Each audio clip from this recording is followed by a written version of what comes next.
Viernes 20 de octubre. Saludos, señoras, señores, bienvenidos como cada día a este espacio, a esta revista de prensa, a este recorrido que hacemos cada mañana por las portadas de los periódicos que se publican en Córdoba. Hoy, como comprenderán, casi todas las portadas, a veces en páginas interiores, habla del vendaval, del temporal que ayer sufrimos, ayer tarde y noche, en la ciudad de Córdoba, en la provincia, en toda Andalucía y en toda España prácticamente. Y además hay algunos otros asuntos en los titulares de apertura. El diario de Córdoba, por ejemplo, abre con la foto de este asunto, unas 150 incidencias con vientos de 90 km/h. Bomberos y policía local de Córdoba libraron ayer tarde una frenética lucha contra el temporal de viento que llegó a tener rachas de 90 km/h y que provocó unas 150 incidencias, la mayoría de ellas por caída de árboles, casi medio centenar, ramas a la vía pública y un muro en la plaza del Cristo de Gracia. En la foto, pues bueno, una de las muchas incidencias que hubo ayer es una foto de Manuel Murillo. El titular para el pleno que se celebró ayer. El ayuntamiento se compromete a proteger los cines de verano. Los grupos políticos trabajarán para conseguir que estos recintos sean declarados bienes de interés cultural por la Junta, lo que significará su protección para evitar que se pierdan, que desaparezcan, que en esos solares se pueda construir otra cosa. La corporación busca asegurar la prevalencia de Fuenseca, Coliseo, San Andrés, Delicias y Olimpia, que son los cines de verano que hay actualmente. En el sumario, el Cabildo restaura las cubiertas del crucero de la Mezquita Catedral. También habla de que Lucena pone fin a los cortes de agua durante la noche y de que la Cátedra de Flamencología refuerza lazos con las peñas cordobesas. Un último titular, abajo, la Asociación Española contra el Cáncer pide prioridad para la investigación de los cánceres de mama más complejos. Ayer se celebró el Día Mundial de la Lucha contra el Cáncer de Mama. El diario ABC, la portada se marcha a un tema de ámbito nacional, una sesión que hubo ayer en el Senado, en la Comisión Autonómica, en la que comparecieron presidentes autonómicos, todos a excepción de los 3 socialistas que decidieron no acudir. Bueno, tampoco fue del PNV, creo.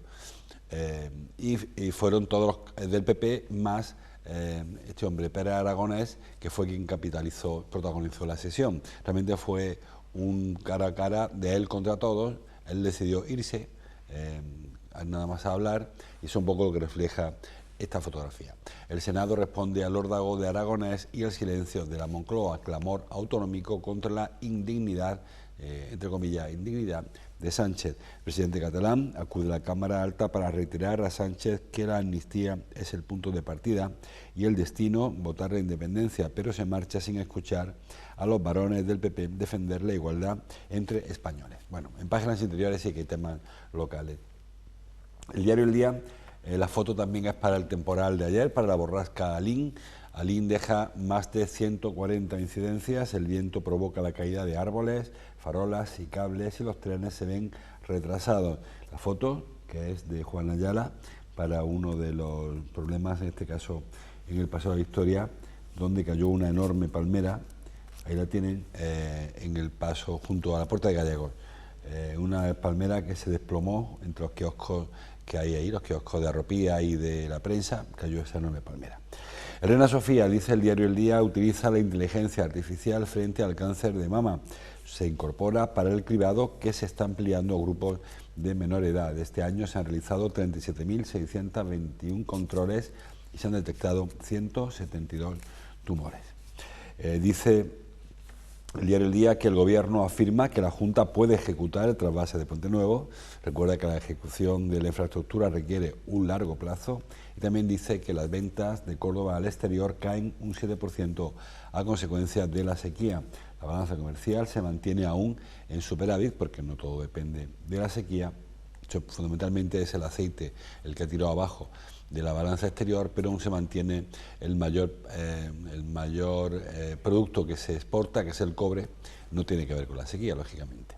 En la parte alta, foto para Alfonso Guerra, que estuvo ayer en Córdoba presentando su libro, La rosa y las espinas, y el titular que dice: Guerra lamenta que ningún diputado socialista votaría contra la amnistía.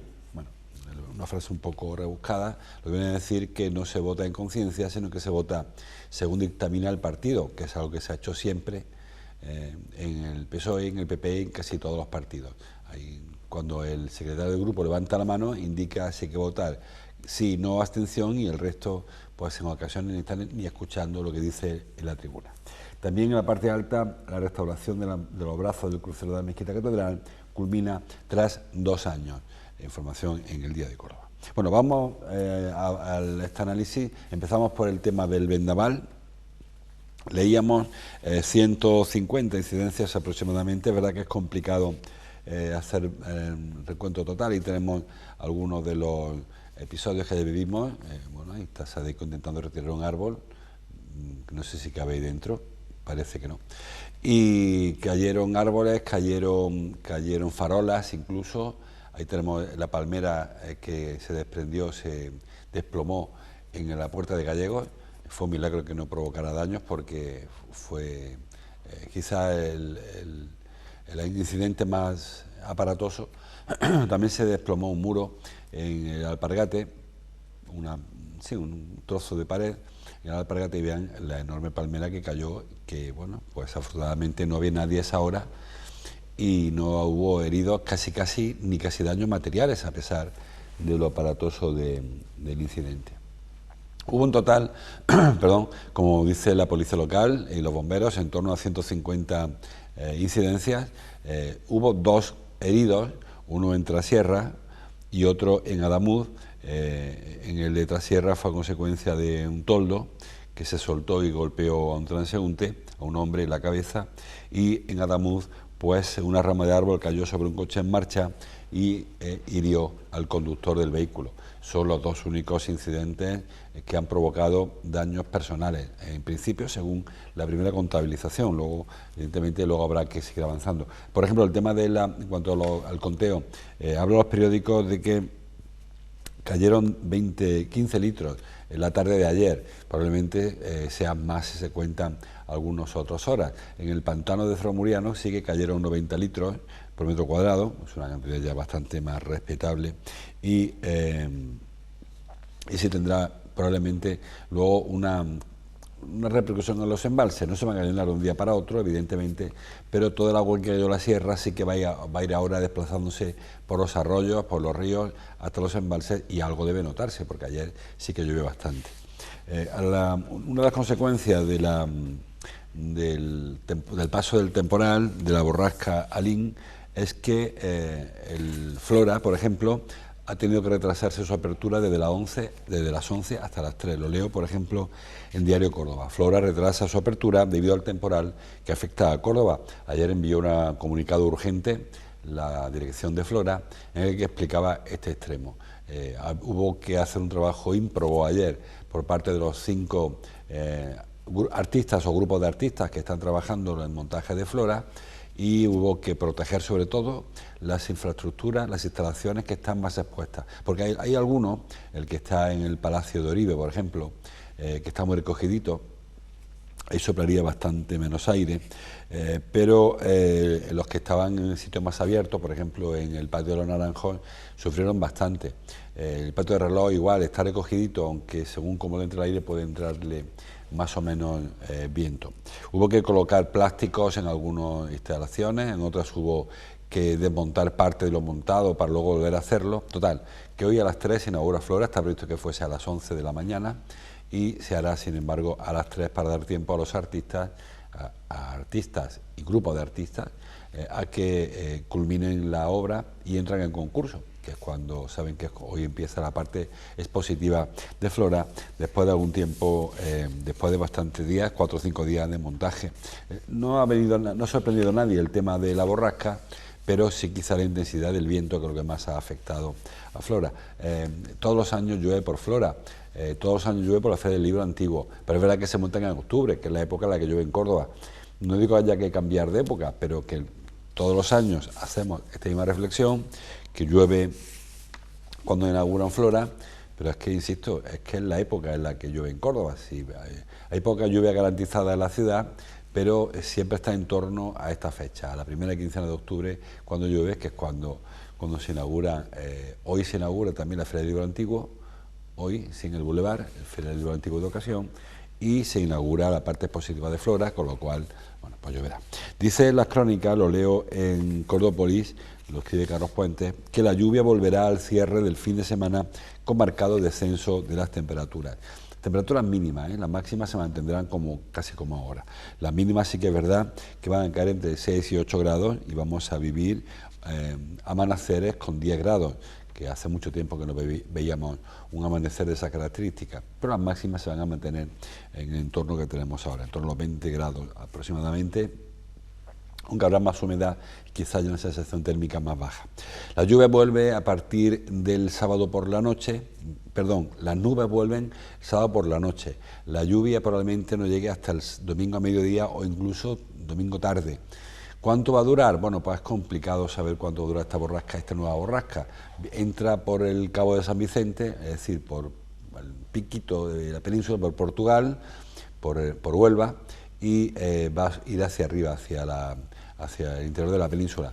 Por Córdoba, les digo, se espera que pase esa borrasca a partir del domingo con agua, a partir del sábado llegar las primeras nubes, y no se sabe cuánto tardará en pasar y cuánto de profunda va a ser. En principio podemos adelantar, lo hacen los periódicos, lo hace Carlos Puentes, del colectivo Meteofreak en Cordópolis, que el final del fin de semana será lluvioso.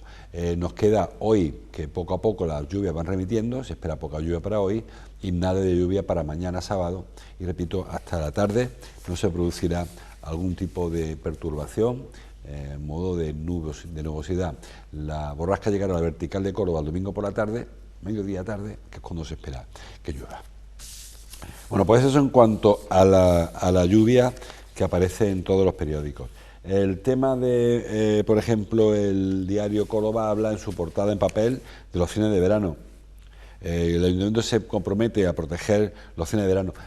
Ayer se celebró pleno municipal, pleno del ayuntamiento. Saben que hay dos partes en los plenos, la parte de las propuestas, la parte propositiva y la parte de gestión.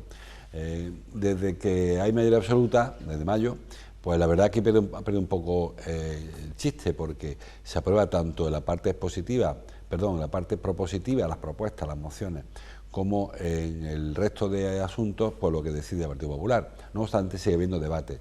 Uno de los debates es este que aborda el diario Córdoba, que lo hace Irina Marzo, sobre los cines de verano. Ahí se creó la plataforma para la defensa de los cines de verano. Hay intención, saben, la familia de Martín Cañuelo, de traspasar, de vender los cines de verano a una empresa que se haga cargo de la proyección, del mantenimiento de los cines, pero hay cierta incertidumbre de hasta qué punto los cines no acabarán siendo pastos del urbanismo del casco histórico y acabarán siendo pues un bloque de pisos, ¿no? Un bloque de viviendas. Bueno, pues el Pleno dio un paso más con la intención de protegerlo, aunque yo entiendo que no es necesario porque es un tema de catalogación urbanística. Si están catalogados por el ayuntamiento como suelos no urbanizables, suelos no edificables, pues no es edificable.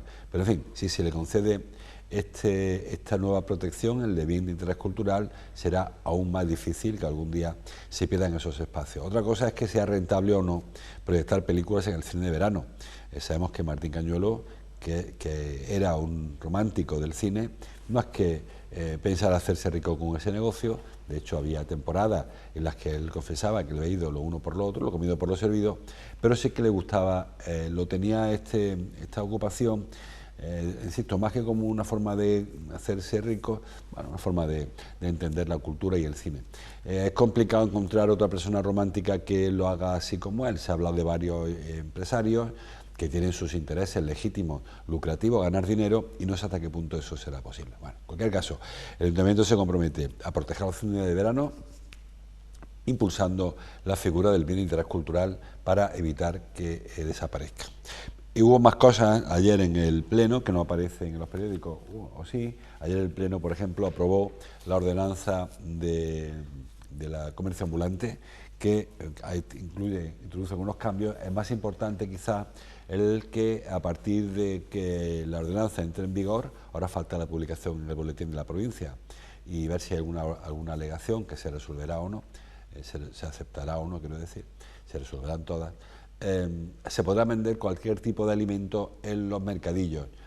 ¿Significa eso que podemos encontrar un solomillo en el mostrador? Pues no, significa que quien quiera hacerlo tendrá que garantizar tanto la cadena del frío, que tiene que tener el alimento hasta que sale a la venta, como las vitrinas refrigeradas donde tienen que estar esos productos. O sea, no es que vayamos a dar un paso atrás y encontremos los mercadillos como si fueran zocos medievales, sino que quien quiera hacerlo podrá hacerlo, pero insisto, cumpliendo todas las normativas, todas las medidas sanitarias que se le exigen a cualquier otro comerciante cuando vende carne o pescado o lo que quiera vender, lo que pueda vender, ¿no? Así que esa será la principal novedad de la ordenanza de comercio ambulante. Se debatieron más cosas ayer en el Pleno, se habló de la tarifa de Sadeco, se habló de la amnistía, donde el PP impuso sus votos para sacar adelante una moción contra la amnistía al independentismo, en fin, de muchas cosas que, como suele ser habitual en los plenos, algunas, y no quiero culpar a nadie, pero es verdad que a veces se debaten cosas que no sabes hasta qué punto tienen luego trascendencia, o la sabes, no tienen trascendencia. Cuando el Pleno de Córdoba, pues no sé, se presenta una declaración contra la invasión, supongan, de Gaza, sé que se hubiera hecho la moción, bueno, pues se aprobaría, pero no sé si eso va a detener a los tanques de Netanyahu, ¿no? O cuando en Córdoba se expresa en contra de la amnistía del independentismo, no sé si eso va a frenar a Pedro Sánchez. Bueno, está ahí y tal y como está, pues se lo contamos. Dice el diario Córdoba, me quedo en el Córdoba todavía, que el Cabildo restaure las cubiertas del crucero de la Mezquita Catedral, pero en las páginas interiores, perdón, en la versión digital, habla de una reforma que viene más interesante quizá, que es la de la Maxura. La Maxura de la Mezquita Catedral, la gran obra que llega, titula el diario Córdoba, una información que firma Pilar Cobos. Es verdad que la obra de la Maxura es, ahí tienen, es el lugar donde está encima del mihrab, o junto al mihrab, donde se reservaba para el rezo del califa.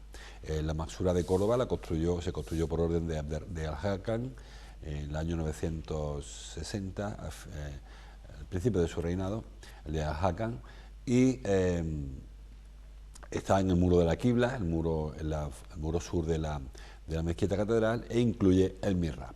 Como le digo, el mihrab es el espacio en el que se situaba el Corán y la Maxura, el lugar reservado para el rezo del califa. A la Maxura se llegaba casi directamente por un pasadizo elevado que unía el Alcázar del Califa, que es el actual Palacio del Obispo, con la mezquita de Córdoba. Se pasaba por encima, llegaba el califa hasta este lugar que ven en la foto y ahí pues asistía y dirigía, el califa dirigía la oración. Bueno, pues la Maxura va a ser restaurada después de muchos años. La última vez que se tocó la Maxura lo hizo Velázquez Bosco, Ricardo Velázquez Bosco lo haría a principios del siglo XX, y de entonces no se ha vuelto a hacer grandes cosas. La mayor restauración de la Maxura corresponde al obispo Trevilla, un obispo que bueno, no tiene buena fama en Córdoba, porque saben que Trevilla era un obispo ilustrado, un obispo muy leído, como se decía en la época, que bueno, llegó a Córdoba y enderezó, se cargó la Semana Santa prácticamente, reordenó todo lo que había y hasta el punto de que llegó un momento en que no había Semana Santa. Pero sí que él atendió, por ejemplo, a la mezquita. Cuando llegó Trevilla a Córdoba, la mezquita, se acababan de ir los franceses de la ciudad en el año 1812-14, y se encontró con que la mezquita había sufrido muchísimo, no ya por el paso de los franceses, sino por otros obispos anteriores. Por ejemplo, lo que ahora se ven de atauriques, de los adornos de la Maxura, estaba todo encalado, porque sonaba muy a musulmán, y hubo algún obispo que prefirió que aquello estuviese blanco y se enlució todo de blanco, se encaló y no había ningún tipo de adorno. De hecho, cuando se hubo que retirar esa cal o ese yeso, se desprendieron parte de los adornos, del ornamento que tenía la Maxura. De esta restauración se hicieron cargo, hablo del siglo XIX, en 1815, Baltasar de Lebetón, que era arquitecto, y Patricio Furriel, que le sonará por la calle, que era organista de la catedral, pero sobre todo era un mosaiquista aficionado, que se encargó con una paciencia, que no tiene precio, de ir reconstruyendo lo que se iba cayendo cuando se retiraban la cal de los muros, de los arcos de la mezquita.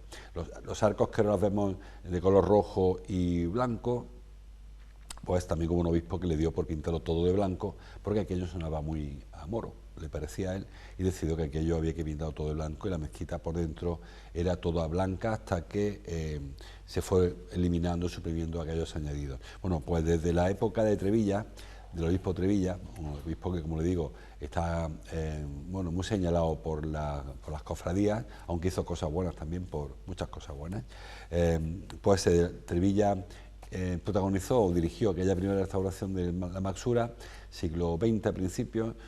100 años después se hizo cargo Velázquez Bosco, y 100 años después, cada 100 años, pues se encargará Gabriel Rebollo de esta nueva restauración, que básicamente él asegura en esta información que publica Pilar Cobos en el diario Córdoba, es muy interesante, le invito a que lo lea en profundidad, pues será una restauración integral, muy respetuosa. Dice Rebollo que la Maxura es muy difícil mejorarla, imposible mejorarla, que la obra es espectacular, que tiene 11 siglos y que no hay que cambiar nada de la estructura, está en un perfecto estado de conservación, aunque tiene algún problema con las humedades, que está entrándole alguna humedad a los mosaicos.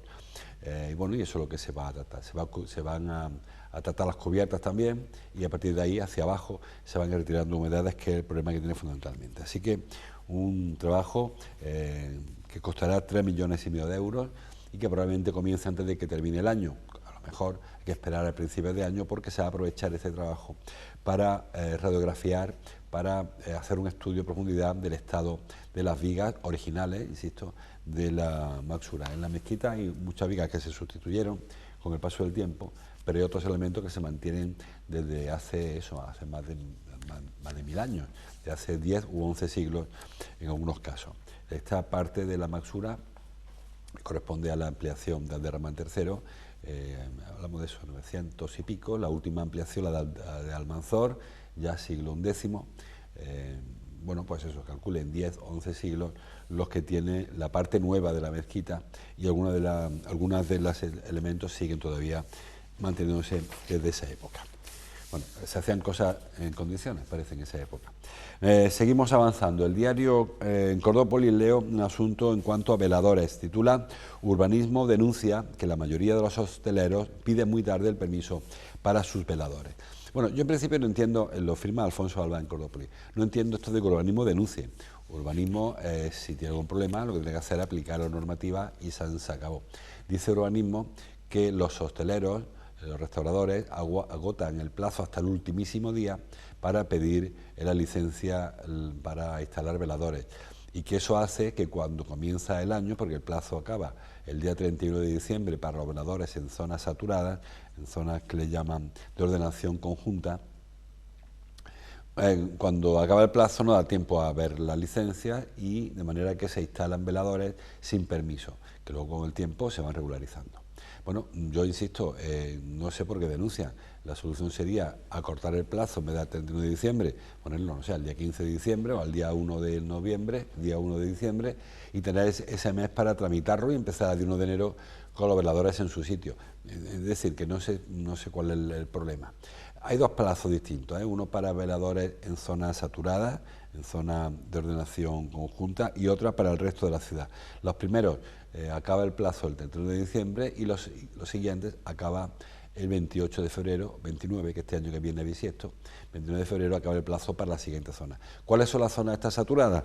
Pues todo el centro, fundamentalmente la zona del centro: Tendillas, Cruz Conde, Díaz del Moral, Morería, Conde de Cárdenas, María Cristina, García Lovera, todo lo que es el centro de la ciudad. Capitulares, Calle La Plata, Claudio Marcelo, San Fernando, La Corredera, San Miguel, Pastores, la de San Hipólito, Plaza del Escudo, Plaza de San Nicolás, La Trinidad, Gran Capitán, el Boulevard, Tejares, Flor del Olivo, que ya está un poco más retirado, Al-Nasir, Cofradía, Ronda de Isasa, La Ribera, Romero de Torres, Cardenal Salazar y Judá Leví. Y la zona de Judá Leví. Esa es la zona en la que se considera zona saturada, y donde hay que pedir la licencia antes, el permiso para instalar veladores. Pero insisto que esta información, yo entiendo que en lugar de denunciar nada, tienen que modificar los calendarios para que dé tiempo a que al 1 de enero, que es de lo que se trata, pues los negocios tengan regularizada su situación y tengan los veladores instalados aquellos que han sido autorizados, que habitualmente son todos, con que se ajusten a la normativa, no habrá más problemas. Semana que viene hay mesa de veladores, donde se reunirán, como es habitual, los hosteleros, con las asociaciones de peatones, con los vecinos, etcétera. Bueno, esta información da la sensación de que lo que se decida en la mesa va a servir para poco, porque está todo casi resuelto, tanto los plazos como la decisión de instalar o no mesas y sillas en la vía pública. No sé hasta qué punto habría que haber hecho al revés, primero reunir a la mesa de veladores y luego poner en marcha el procedimiento para la solicitud. Creo que Córdoba es una ciudad en la que es idónea para la instalación de veladores, quitando los meses más graves de calor, incluso ahí, en esa época, se puede estar en la calle y ahí llueve muy poquito, lamentablemente, con lo cual es muy fácil, es una ciudad idónea para la instalación de veladores, pero hay que saber conciliar la instalación de veladores con que la gente pueda caminar por la calle y vemos imágenes, en este caso no sé dónde están, si en las tendillas, pero como hay calles de Córdoba donde no hay forma humana de pasar porque está toda la acera ocupada por veladores. Creo que esa conciliación le corresponde a la mesa de veladores, pero claro, si en paralelo ya se va regularizando o se va ordenando cómo se van a instalar las mesas y sillas, pues no vamos a avanzar demasiado. Bueno, más cosas que hay, los periódicos que los hay. Ya muy rápidamente, ayer se presentó la programación de la Cátedra de Flamencología, lo hizo su presidente, su director, David Pino, y habló de que se van a reforzar lazos con las peñas cordobesas. Creo que la cátedra nació desde un punto de vista demasiado quizá académico y que, bueno, es muy interesante que haya una visión académica del flamenco y haya una lectura más científica, si vale la expresión, del flamenco, pero es importante también que tenga ese contacto con el cante y con los lugares en los que se escucha flamenco, que fundamentalmente pueden ser las peñas. Así que me parece muy interesante este giro, esta variación que aplica, porque ya llevan años haciendo bajando al suelo, ¿no?, al territorio, más que quedándose en el aula, en la cátedra de flamencología.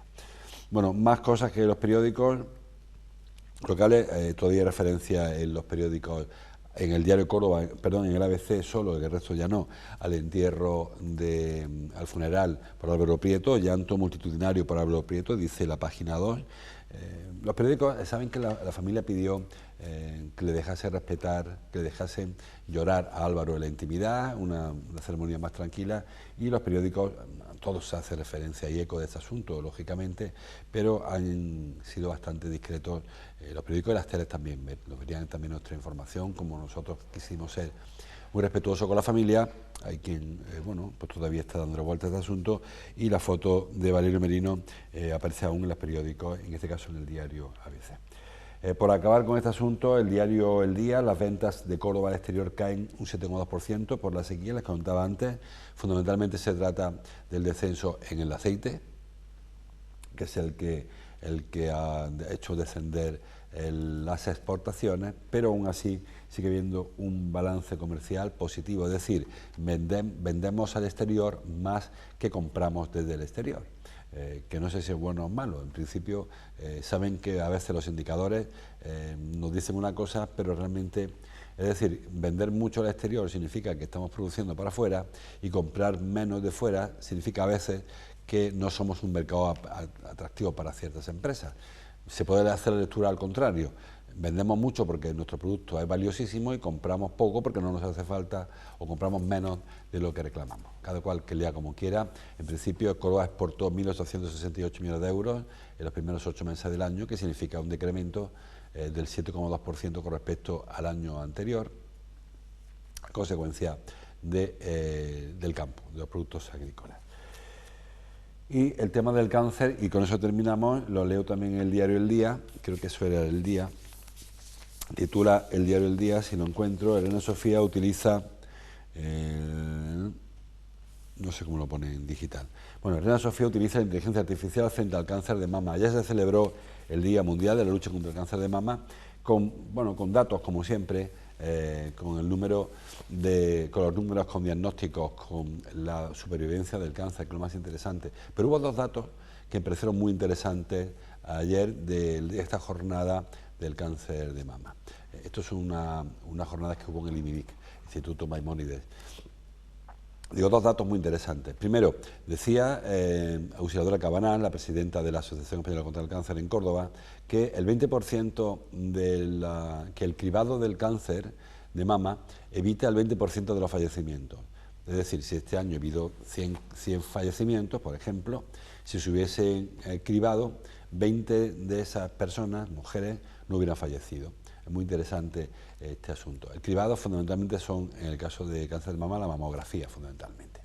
Y ella proponía que en lugar de empezar los cribados a los 50 años, se redujera la edad a los 47, porque ya se ha detectado que la mayoría de los casos se producen entre los 45 años a los 55, 65, y por lo tanto había que anticipar los cribados.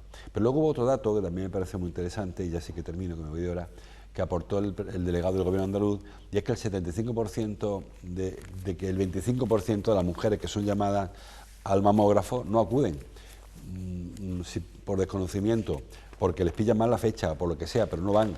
Es decir, si al tiempo que estamos reclamando que se amplíen las pruebas, seguimos teniendo que convencer a una de cada 4 mujeres de que vayan a hacerse la prueba, porque depende en ocasiones su vida de esa prueba diagnóstica, me parece que hay que trabajar en dos caminos, tanto el camino de la sanidad como el camino de concienciación, para convencer a quien aún no lo esté, a mujeres fundamentalmente, de la necesidad de someterse a este tipo de cribado. En el caso del cáncer de mama, del cribado que corresponda, el colorectal, el de próstata, cada cual el suyo, pero en este caso el que toca hoy hablar del cáncer de mama y la necesidad de aumentar la detección precoz, que es fundamental para evitar los fallecimientos y los sufrimientos de las personas, en este caso de las mujeres.